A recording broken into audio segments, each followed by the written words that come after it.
Bonsoir à tous et bienvenue dans ce journal de ce jeudi 18 février 2021. Avant toute chose, place au sommaire.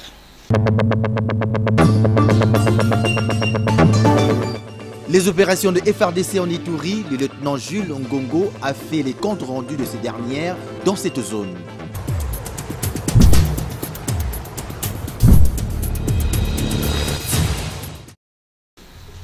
Le Premier ministre sortant Sylvestre Ilunga Inunkamba s'est entretenu le mercredi 17 février 2021 avec le nouveau Premier ministre Jean-Michel Samalukondo Kyenge au 10e étage de l'immeuble intelligent. À l'issue de cet entretien, le Premier ministre Ilunga Inunkamba a fait visiter à son hôte les bureaux réservés au Premier ministre dans cet immeuble. Puis les réactions ne cessent de pleuvoir sur la nomination du Premier ministre Samalukonde.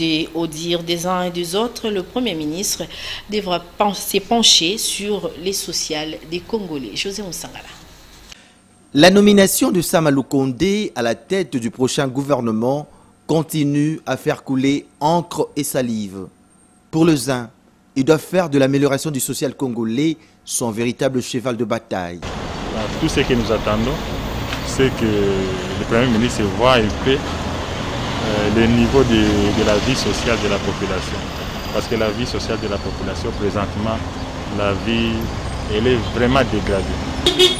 Nous voyons qu'il y a beaucoup de difficultés de vivre. Les salaires qu'on paie les fonctionnaires de l'État et les militaires sont trop minimes. C'est ainsi que nous demandons au Premier ministre de pencher sur ce dossier-là.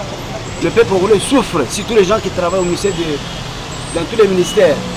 Les gens souffrent, il n'y a pas les salaires vraiment qui peuvent régler le début du mois. Quant aux autres, ils estiment que le succès du gouvernement Sama doit se reposer sur la bonne canalisation de recettes. Il doit être vertébré pour mobiliser les recettes, les ressources qui doivent constituer les socles de la politique du gouvernement. L'on parle toujours d'un pays riche, oui, potentiellement, mais il faut maintenant rendre ce potentiel en richesse réelle. C'est-à-dire, il doit combattre les antivaleurs. Pour combattre les antivaleurs, il doit formater l'homme congolais. Face aux défis que doit relever le Premier ministre, on ne peut que souhaiter plein succès à son futur gouvernement. Puis les projets de construction de la route Kasomeno à Mwenda tend vers sa concrétisation. C'est ce qui explique la présence à Lusaka, capitale zambienne, depuis le mardi 16 février du vice-premier ministre, ministre des Infrastructures et Travaux publics. Wilingopo Sunzel participe à la réunion bilatérale RDC-Zambie. Cette réunion vise la finalisation des documents et la signature du contrat pour les débits effectifs de ces travaux. C'est un reportage signé par Solange Kouali. C'est en début d'après-midi de ce mardi 16 février 2021 que le vice-premier ministre, ministre des Infrastructures et Travaux publics, Wilingopo Sunzel, qu'accompagnait le gouverneur du Haut-Katanga, Jacques Kabula, enfoulé le sol zambien. La présence du vice-premier ministre Wilingopo et de sa forte délégation à Lusaka donne ainsi le temps au démarrage des travaux de construction de la route Kasomeno en RDC et Mwenda en Zambie. Un motif de satisfaction pour le ministre de Logement de la République de la Zambie, Vincent Mouela, qui a aussi en janvier dernier fait le déplacement de Kinshasa pour la même cause. La réunion bilatérale RDC-Zambie, prévue du 17 au 18 février 2021, va finaliser le travail des experts pour passer à la signature du contrat. Les experts ont travaillé. Les membres du gouvernement des deux pays se sont rencontrés par 2 reprises. il y a un mois, j'ai conduit mon collègue le ministre des Infrastructures auprès du président de la République, Félix Tshisekedi, qui est mon président de la République du Congo. Je l'ai conduit là-bas pour exposer les projets et éventuellement donner toutes les garanties. Et nous sommes rentrés, je suis allé à Luapula, et après Luapula, nous sommes arrivés ici. Je pense qu'après avoir rencontré 2 chefs d'État dans un projet, il ne restait plus que la concrétisation. Donc nous attendons le début des travaux. Pour le gouverneur du Haut-Katanga, Jacques Kiabula Katwe, la construction de cet ouvrage de 270 km est d'un intérêt capital pour les 2 peuples.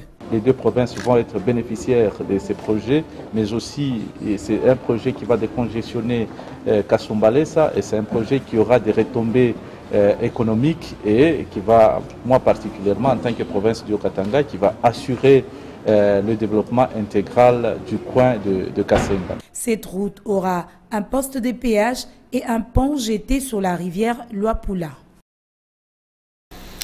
Puisque nous parlons de ces projets de construction de cette route, l'heure n'est plus à la signature des nouveaux contrats, a dit le vice-premier ministre, ministre des Infrastructures et Travaux publics, Wilingo Sunzel, a fait cette déclaration lors de la cérémonie d'ouverture de la réunion bilatérale RDC-Zambie qui se tient à Lusaka depuis le mercredi 17 février 2021. Ces assises vont se clôturer ce jeudi 18 février 2021. Encore une fois, Solange Kwali.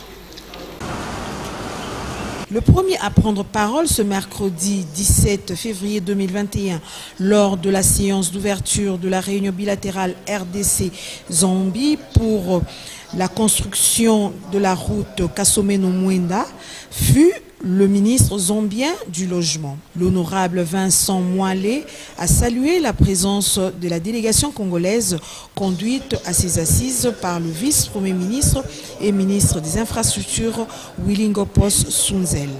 Le ministre zambien a en outre relevé les avantages qu'apporteront l'aboutissement de ce projet de construction de la route Kasomeno-Mwenda en termes de réduction de la distance entre la province de Lualaba et celle du Haut-Katanga. Très honoré par son homologue, le vice-premier ministre en charge des infrastructures et travaux publics RD congolais a salué la finalisation des pourparlers liés à ce projet qui a trop duré, eu égard à la première réunion qui date de 2015. Pour son excellence Wilingo Sunzel, l'heure n'est plus à la signature des nouveaux contrats. L'heure n'est plus à la signature de nouveaux accords, mais à la concrétisation des engagements pris. Ce qui permettra aux 2 gouvernements de répondre aux attentes de leur population.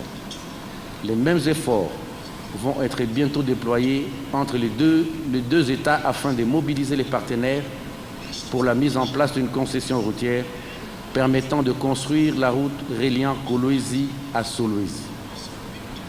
C'est une grande opportunité qui est offerte de collaboration entre la Zambie et la RDC. La RDC avait déjà saisi par écrit le gouvernement zambien et renouvellera très prochainement tous ses engagements. Le projet de route Kasomeno-Mwenda résulte de la volonté de son Excellence, Monsieur le Président de la République, Félix Antoine Tshisekedi, et de son homologue zambien Edgar Lungu, a-t-il conclu. Ceux qui ne veulent pas de la réalisation de ce projet salvateur pour les provinces du Haut-Katanga et de Luapula en termes de création d'emplois vont échouer, a relevé le gouverneur de Luapula. Rappelons que le vice-premier ministre et ministre des Infrastructures Wilingo Sunzel était accompagné à ces assises, notamment par le directeur de cabinet adjoint du chef de l'État et son conseiller en charge des infrastructures, le gouverneur du Haut-Katanga, Jacques Kiabula Katwe, et son ministre des Infrastructures, Miguel Kateb.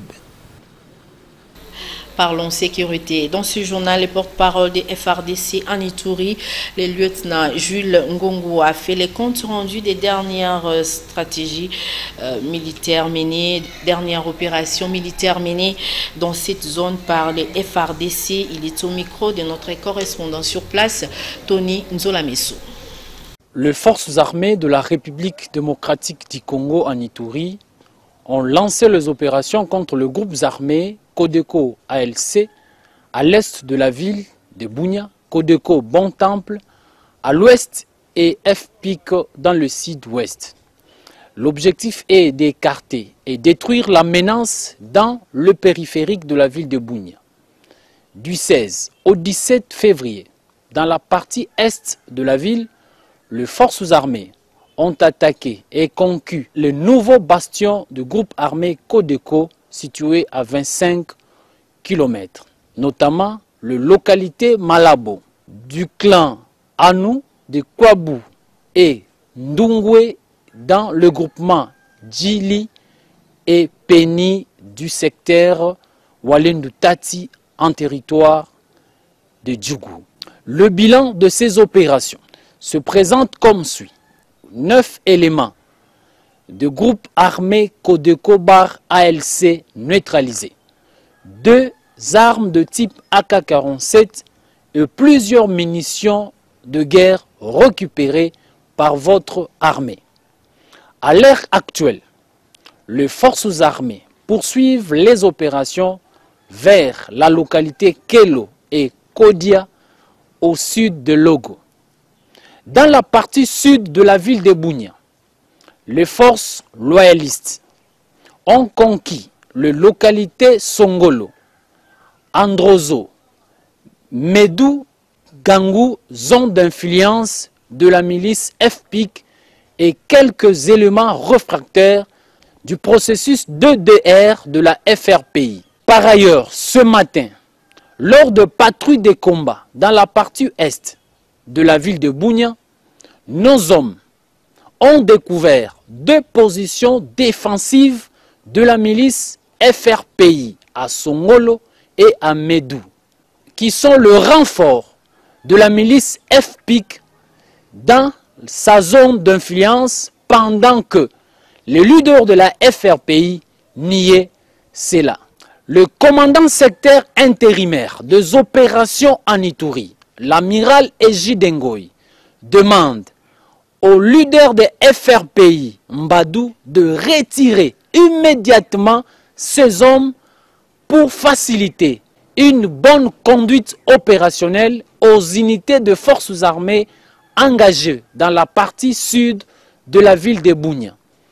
Et ensuite, les commandants sectaires demandent à la population de continuer à nous faire confiance et collaborer avec nos hommes sur terrain pour la neutralisation et mettre hors d'état de nuire les ennemis de la paix en Ituri. À Kinshasa, un monolithe à Bandalungwa, puis plus rien. La structure obélisque a été brûlée par la population qui n'avait des explications adéquates quant à ces. José Moussangana nous présente la controverse autour du fameux monolithe mystérieux à Bandalungwa. Suivez.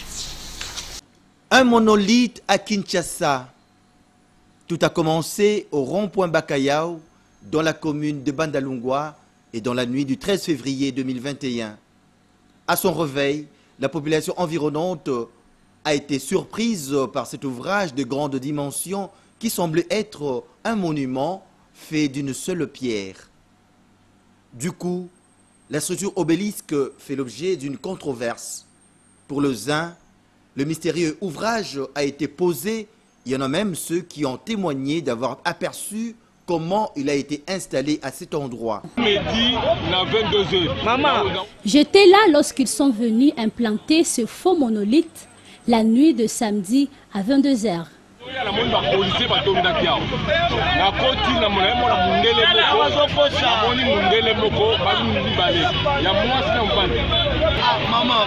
Qu'ils arrêtent de nous mentir. Si nous observons bien, c'est totalement différent de monolithes qui apparaît dans d'autres pays. Si c'était tombé du ciel, ça n'allait pas avoir cette couleur. D'autres par contre affirment qu'il s'agit bel et bien d'un monolithe qu'on retrouve aussi sous d'autres cieux, citant même les États-Unis d'Amérique. L'idée, c'était de faire de cet espace un site touristique. Monolithe mystérieux qui est apparu là, après avoir fait une apparition dans plusieurs pays, dans d'autres continents. Et pour la toute première fois, on voit le monolithe apparaître en Afrique et au Congo, plus précisément à Kinshasa, à la commune de Bandalungwa. Les hommes de Dieu, à leur tour, s'en sont mêlés pour donner leur version de faits. Ezala Rose-Croix, Ezala Maïkari, Ezala franc-maçonnerie. Yo moningai, mais ne pense pas que tu m'as vu. Je suis un des membres du corps de Christ. Amen. Toko s'opposer totalement à Eloko Boutina Bandal. Tu as posé au bout de temps. N'importe une heure. Opposé. Opposé, vous savez la pratique. N'ayant pas reçu des explications claires, les Quinois se sont mis à détruire petit à petit cet ouvrage jusqu'à le brûler. Curieusement, le fameux monolithe n'en était pas un, car en scrutant ses alentours de près, l'on voit qu'il a été installé alors qu'à son apparition, un vrai monolithe s'enfonce profondément. Un autre fait, comme vous pouvez le constater, l'objet a été fabriqué. Il est fait de barres de fer et de tôle blanchie. Une question se pose. Quelle est l'intention de ceux qui l'ont posé et pour quel intérêt? Les Quinois sont restés à leur soif en attendant cette fois-ci l'apparition d'un véritable monolithe, c'est-à-dire un ouvrage fait d'une seule pierre. Parlons éducation. Dans ce journal, les écoles de la capitale Kinshasa se préparent pour accueillir les élèves ce lundi 22 février 2021 après plus ou moins 3 mois de vacances anticipées suite à la deuxième vague du coronavirus. Les détails dans ces reportages de Torine Bongo Kangila. Prévu pour ce 22 février 2021 sur l'ensemble du territoire national, la reprise des cours dans les écoles a été accueillie favorablement par les parents d'élèves et les responsables d'école. À Lingwala, où nous avons visité quelques écoles, l'heure est plutôt aux préparatifs. C'est le nettoyage, la désinfection des salles de classe et les installations hygiéniques dans le but de lutter contre la propagation de la COVID-19. Nous avons pris des dispositions édictées par le gouvernement central de la RDC, entre autres la distanciation sociale, le lavage des mains, le port obligatoire des masques. Chaque enfant doit avoir le gel hydroalcoolique. Nous avons installé les lave-mains et les désinfectants. Et chaque élève se mettra seul sur un banc pour éviter la propagation du coronavirus. La reprise des activités scolaires ou académiques prévues pour ce 22 février 2021 n'est pas la fin de la pandémie. Les chefs des établissements scolaires doivent veiller au respect de gestes barrières et sensibiliser pour éviter la propagation du coronavirus.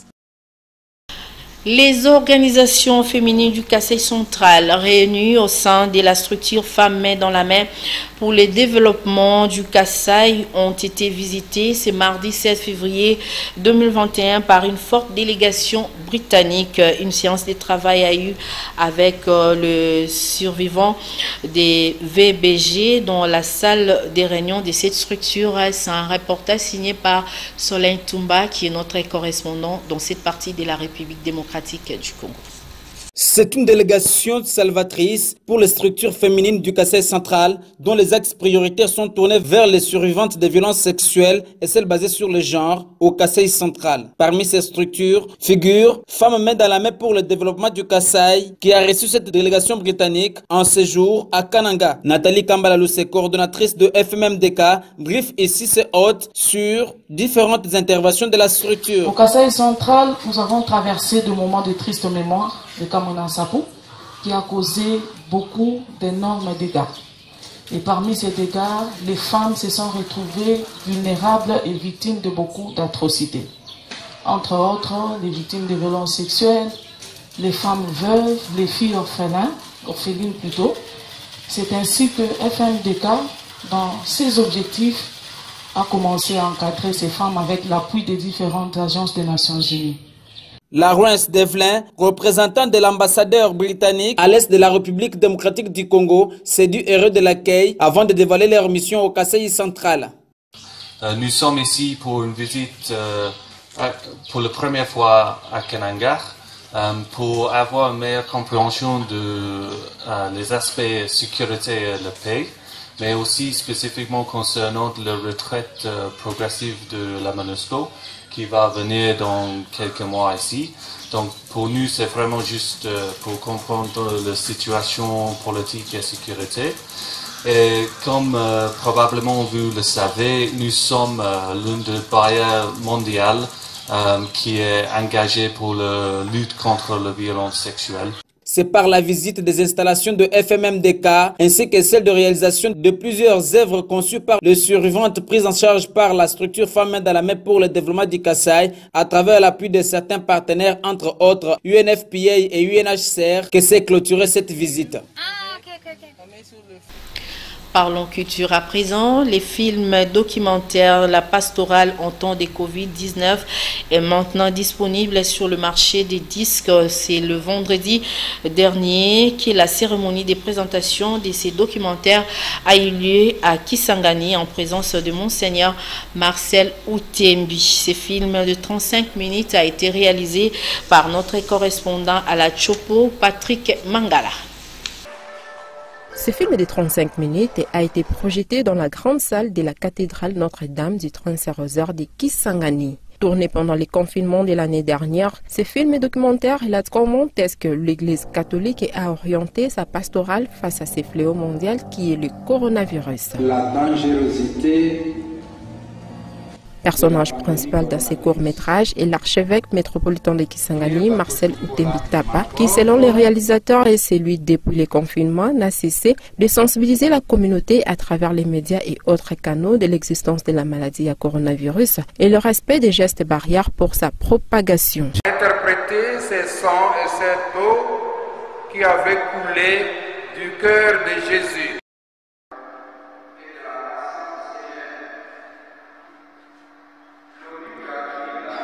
Après la projection du film, plusieurs invités ont encouragé le réalisateur et son équipe pour l'œuvre produite qui cadre dans la lutte contre le coronavirus. Occasion pour l'archevêque de Kisangani et président de la Synco de lancer un appel aux personnes de bonne volonté de soutenir de telles initiatives. Il a aussi sensibilisé l'assistance sur l'existence des coronavirus. Plusieurs personnalités de la ville ont rehaussé de leur présence dans cette projection, entre autres l'évêque de l'ECC, Monseigneur Samuel Lotika. Au cours de cette même activité, les photos prises pendant les tournages ont-elles été aussi exposées. Sachez que l'agence de communication d'Isanga est une jeune structure qui existe depuis 2020 à Kisangani. Elle regroupe les professionnels des médias. Le but poursuivi est de produire les films documentaires, spots et autres supports audiovisuels. Les autres aussi.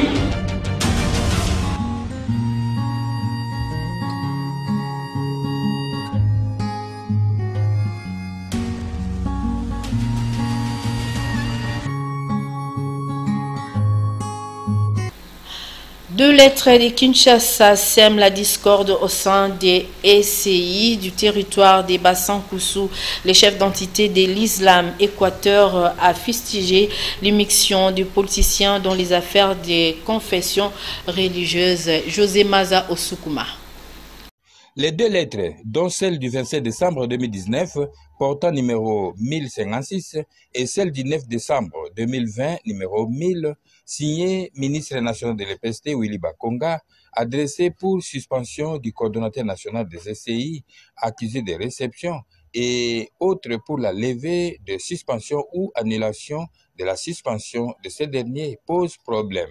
Quelques écueils administratifs sont observés dans l'une de ces deux lettres, à savoir, les destinataires de la lettre sont à Bassan-Koussou, mais lui les localise à Mbandaka. Il a donc réservé copie au destinataire principal. Aussi, la différence notoire entre les deux signatures et autres, et ceci met en doute l'originalité de l'une de ces deux lettres.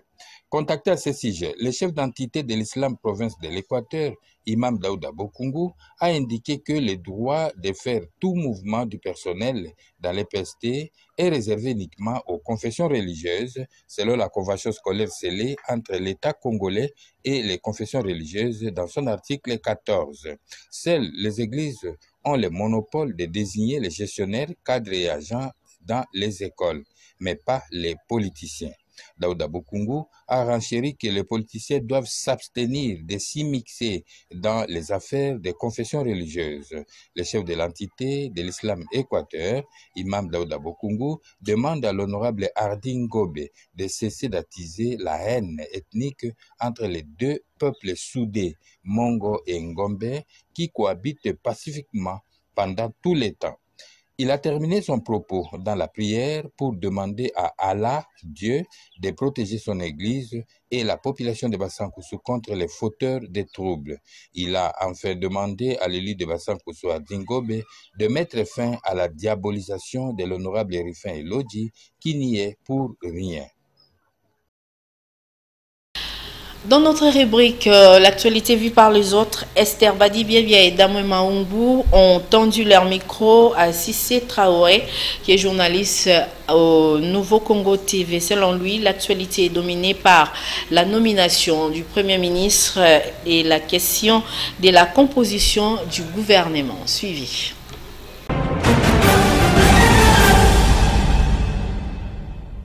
Les questions d'actualité qui accapare toute l'attention nationale, c'est notamment la question de la composition du gouvernement, parce que le Premier ministre a déjà été nommé.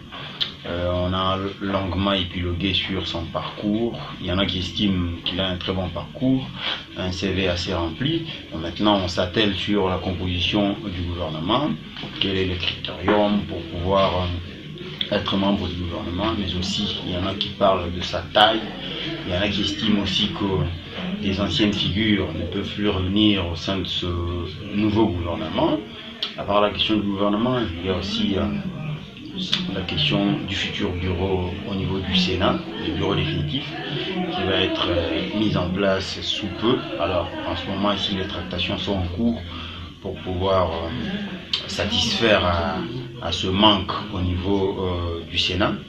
Mais il y a aussi un procès en appel de l'ancien directeur de cabinet du chef de l'État, j'ai fait allusion à l'honorable Vital Kamere. Il y a aussi la question de sécurité. À part ce qui s'est passé en Ituri, il y a la toute dernière incursion des Mai Mai Wakatakatanga au niveau de la ville de Lubumbashi. Il y a des arrestations qui s'en sont suivies. Monsieur Thierry Mukelekele, qui est un des très proches du chef Mai Mai, qui a été arrêté et puis transféré à Kinshasa.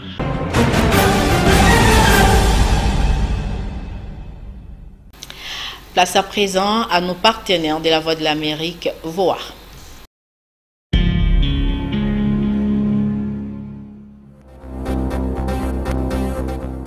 Au Nigeria, le président Muhammadu Buhari a ordonné une opération pour sauver 42 personnes, dont 27 élèves enlevés dans l'attaque d'un pensionnat de l'État du Niger. 650 écoliers étaient dans l'internat au cours de l'attaque où un élève a été tué selon le gouvernement local.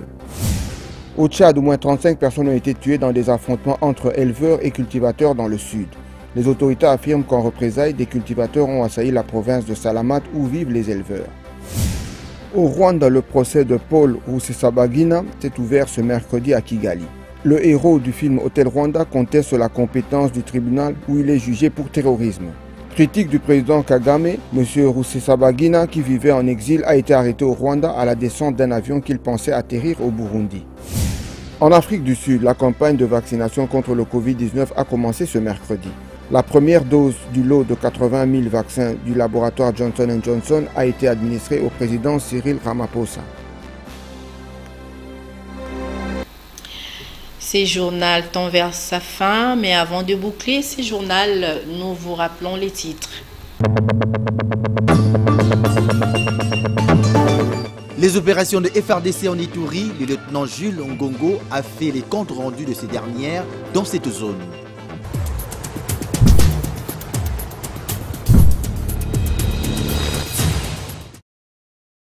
Ça n'est fini pour ce soir. Mesdames et messieurs, merci de nous avoir suivis partout où vous vous trouvez. Le prochain rendez-vous pour les informations, demain 7, 10, 12 heures.